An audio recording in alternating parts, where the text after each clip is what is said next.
فرض کیجیے آپ چائے کا کپ ہاتھ میں لیے کھڑے ہیں اور کوئی آپ کو دھکا دے دیتا ہے تو کیا ہوتا ہے؟ آپ کے کپ سے چائے چھلک جاتی ہے۔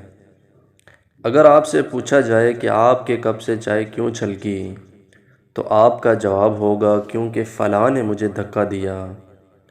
غلط جواب۔ درست جواب یہ ہے کہ آپ کے کپ میں چائے تھی اس لیے چھلکی۔ آپ کے کپ سے وہی چھلکے گا جو اس میں ہے۔ اسی طرح جب زندگی میں ہمیں دھکے لگتے ہیں لوگوں کے رویوں سے تو اس وقت ہماری اصلیت ہی چھلکتی ہے۔ آپ کا اصل اس وقت تک سامنے نہیں آتا جب تک آپ کو دھکا نہ لگے۔ تو دیکھنا یہ ہے کہ جب آپ کو دھکا لگا تو کیا چھلکا۔